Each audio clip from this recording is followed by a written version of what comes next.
नमस्कार शेतकरी मित्रांनो, आता वेळ आलेली आहे आपल्या कापूस पिकावर दुसरी फवारणी करण्याची। मित्रांनो हे बघा, आता बऱ्याच शेतकऱ्यांनी या ठिकाणी पहिली फवारणी केली, पण त्या फवारणीचा 100% परिणाम त्या शेतकऱ्यांना बघायला मिळाला नाही।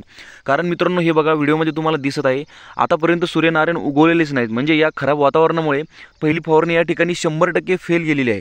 म्हणजे त्या औषधांचा फक्त 40 ते 50% परिणाम आपल्या कापूस पिकावरती झालेला आहे मित्रांनो। आणि हे बघा मित्रांनो, अशा प्रकारे आता दुसऱ्या फवारणीसाठी आपल्या पुढे एक मोठा संकल्प आलेला आहे, एक मोठं संकट आलेलं आहे। कारण प्रत्येक झाडावर तुम्हाला थोड्याफार प्रमाणात कोकडा आणि मवा या ठिकाणी पाहायला मिळतोय। आता दुसऱ्या फवारणीचं योग्य औषध कोणतं आणि योग्य औषध आपल्याला कुठे मिळेल, कसं मिळेल, त्याचं योग्य मार्गदर्शन मित्रांनो तुम्हाला संपूर्ण माहिती अगदी 2 ते 3 मिनिटांमध्ये याच व्हिडिओमध्ये मी देणार आहे। लगेचच मित्रांनो औषधांची पूर्ण माहिती घेऊन तुम्हाला फवारणी देखील या ठिकाणी करून दाखवणार आहे। मित्रांनो सगळ्यात अगोदर आपण अर्धी टाकी पाण्याने भरून घेऊयात।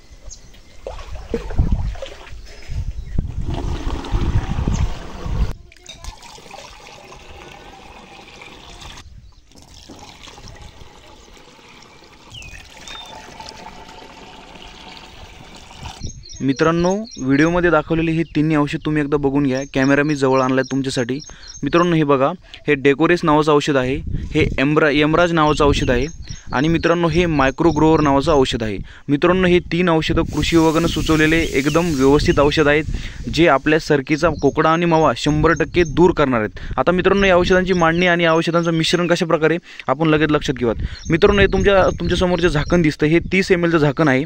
आता मित्रांनो याच्यावरती दिलेलं आहे बघा, हे औषध आपल्याला एका टाकीला 40 ml वापरायचे 20 लिटरच्या, हे औषध एका टाकीला 30 ml वापरायचे आणि मित्रांनो हे डेकोरेसचे औषध आहे, हे एका टाकीला आपल्याला 10 ml पर्यंत वापरायचं आहे। मित्रांनो हा पंप 20 लिटरचा आहे आणि आपण त्याच्यामध्ये 10 लिटर पर्यंत पाणी भरलेलं आहे। मित्रांनो म्हणजे आपण अर्धा पंप या ठिकाणी भरून घेतलेला आहे। आता मित्रांनो काळजीपूर्वक बघा, हे डेकोरेस नावाचं जे तुम्हाला औषध दिसतंय 20 लिटर पंपाला आपण अर्धा पंप भरलेला आहे, 10 लिटर पंप भरलेला आहे आणि हे औषध 10 ml वापरायचं आहे। मित्रांनो आपलं हे 30 ml झाकण आहे। आता आपण 10 ml औषध लगेच याच्यात टाकून घेऊयात। मित्रांनो 10 ml औषध भरलं, आपण हे औषध याच्यात टाकायचं। मित्रांनो हे यमराज औषध आपल्याला घ्यायचे 30 ml एका 20 लिटरच्या टाकीला। मित्रांनो हे औषध काम करतं आपल्या कपाशीवरचा कोकडा आणि मवा 100% मारण्यासाठी। मित्रांनो याचं नावच यमराज आहे, तर तुम्ही लक्षात घ्या।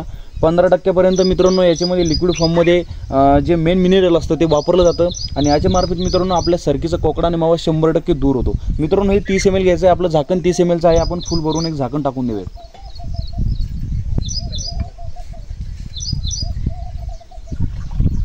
मित्रांनो हे मायक्रो ग्रोवर एका टाकीला आपल्याला 40 ml घ्यायचं आहे।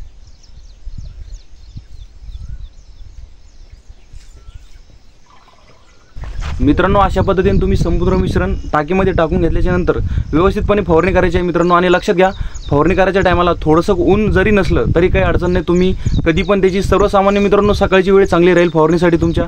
आणि व्यवस्थितरित्या फवारणी करा आणि औषधांचं योग्य मिश्रण तुम्ही समजून घ्या। तुम्ही समजून घेतल्याच्या नंतरच तुम्हाला व्यवस्थितपणे त्याच्यावरती रिझल्ट पाहायला मिळेल आणि आपल्या कपाशीवरचा मावा आणि कोकडा 100% क्लिअर होईल।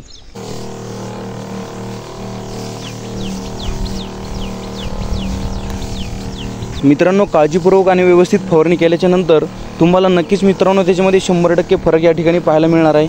आता मित्रांनो छोटासा व्हिडिओ तुमच्यासाठी नंतरही आणेल की याच्यानंतर मित्रांनो औषधाचा याच्यावरती किती टक्के परिणाम झाला आणि कशा पद्धतीने त्याच्यानंतर मित्रांनो त्याच्यावरती फरक बघायला आपल्याला मिळाला।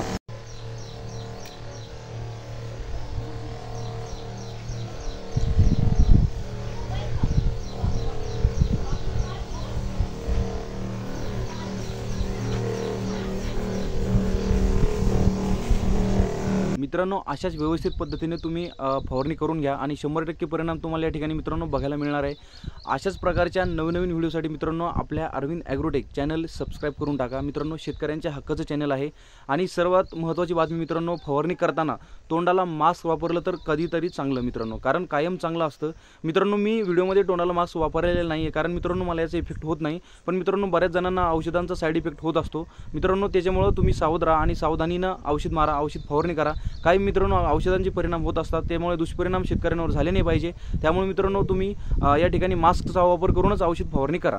मित्रांनो भेटूया पुढच्या एखाद्या नवीन व्हिडिओमध्ये, तोपर्यंत जय हिंद जय महाराष्ट्र।